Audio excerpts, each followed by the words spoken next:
I'm Jay Harrison G. Robyn is this out of this world drag performer who rocks people's worlds and will rob you blind.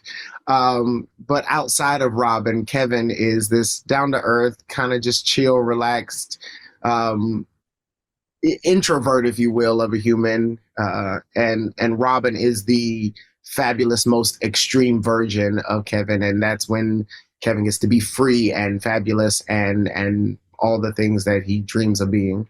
And it's a really, really beautiful episode. You do a wonderful job bringing to life both of those personalities between Robyn and Kevin and showcasing them beautifully. And I wanted to just dive into you and when you first started performing. So could you tell me like when you knew this is what you wanted to do as a career? Thank you. I've always been a performer in the sense of I grew up singing in church, and I can vividly remember like being 5 years old, leading my first solo in the choir and seeing how the congregation responded. But it wasn't until like junior year of high school when I decided to be an entertainer and to seek that path for myself.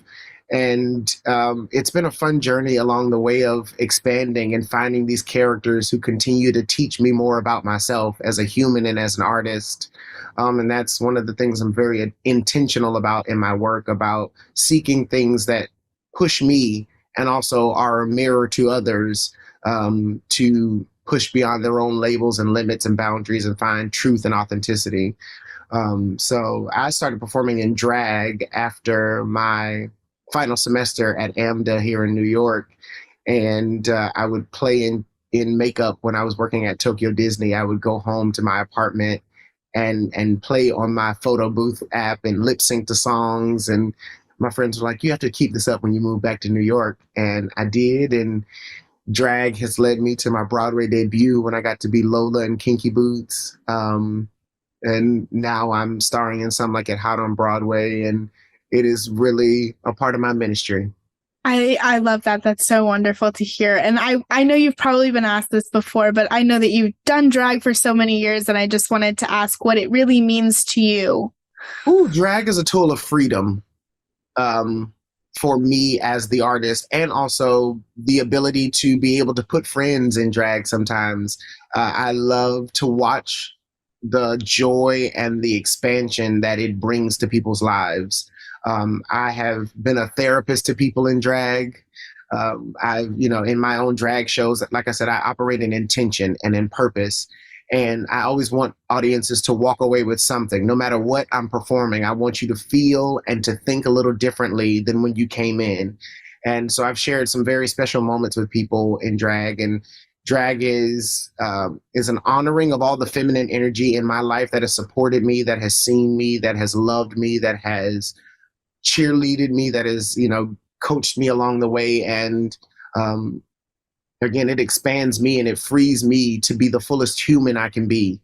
I love the range of the human I get to be in life now. It used to be an excuse to play in the fabulous things, but now it is a tool of carrying it with me throughout life and knowing that I always have access to this freedom and this joy. And it sounds like Robyn would, agree with a lot of what you're saying. She definitely feels the love for drag. And I wanted to ask, how much of your stories were similar when you were reading over the script? Like, what did you feel that you related to with Robyn's story? Oh my God, so much of it is eerily close to what I feel and how I operate in life. And I was grateful to Billy Porter, who directed my episode, who Billy also read the script and was like, "I can't see anybody but Jay do this."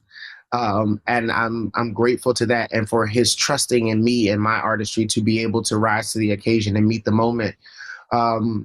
Again, the seeking of truth at the core of Robyn and of Kevin, of wanting more and getting out and expanding and seeking that truth at all times and at all costs, is really the through line that drew me closest to the story and made me excited to be able to take this journey and to do this project. And you talked about Billy Porter. I'd love to just talk a little more about working with him. I'd love to know what this set looked like. I'm sure it was so fun to work on, but what was it really like collaborating with him? It was beyond dreams to get the opportunity. We have been friends prior to. We both got to be Lola. He was the original. I, came in later. So we've known each other for years.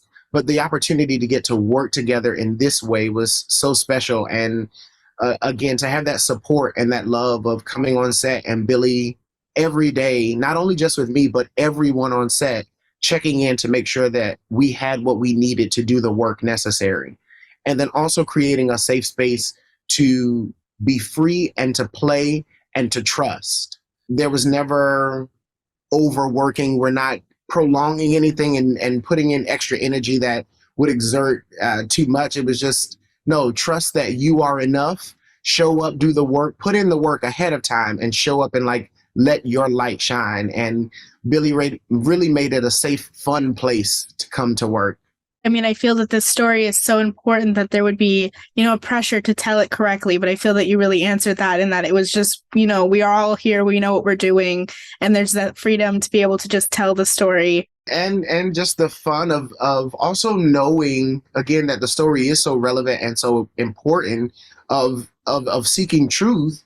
And I loved even the fun that Billy would have in expressing that of like, I can't wait for middle America to get this, honey, of the understanding of these people exist throughout the world.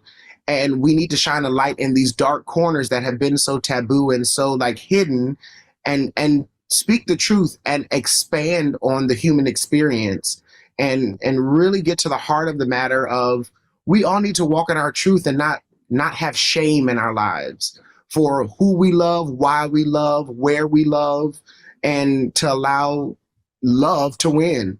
And there are so many important scenes. There's performances, there's more intimate moments. Did you have a favorite while filming that really, really felt impactful for you? Oh my God, it was so many like the whole experience. I truly cannot bring it down to one thing because there were so many nuggets of growth, of fun, of fabulosity. It was such a range of emotions to feel and to experience that it was just a ball of emotions the entire time. And it still almost feels unreal, but I'm so excited for people to see the work that we've put in. And you have played so many impactful characters. You've mentioned a couple, Lola and Kinky Boots, now Robyn. Is there anything that you look for in projects before you decide to do them that really like helps you decide what you want to do next? Truth, always.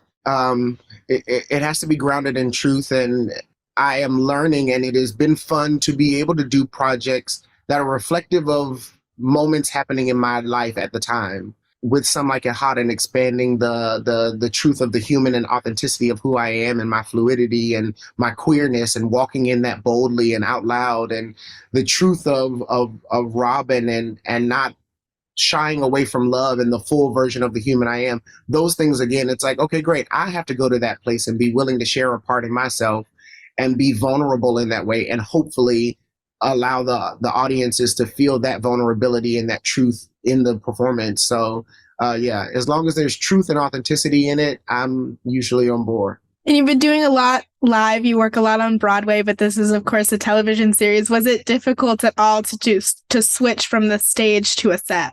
No, it's been fun. I also got to do a Netflix series called Raising Dion, where I was recurring on that, and at that time was on Broadway and Kinky Boots, and I would fly back and forth. So it was fun to be able to live in both worlds at the same time and to take from each and how I approach the work. So it's exciting to do it all, really. I always say I just want to entertain the world in whatever capacity God allows. So it's fun to be able to tap into different parts of myself. And you've spoken a little bit, about the impact of the show and what you expect audiences to kind of take from it. But how are you going to be celebrating the premiere next week? Oh, by just sharing it. And, I may have like a private viewing with me and friends and just enjoy the love. So many of my friends, just from seeing the trailer and things, have gotten messages of like, I just saw you on a Super Bowl commercial. Like, what? This is crazy. And I'll be in my show on Broadway as it's happening, so I'll get to watch it after the fact. But I've seen the episode from the screener they sent me, and I'm excited for people to see it. It's really, really special. I loved watching it. I can't wait for everyone to see it. So thank you for chatting with me today and congratulations on Thank you so everything. much.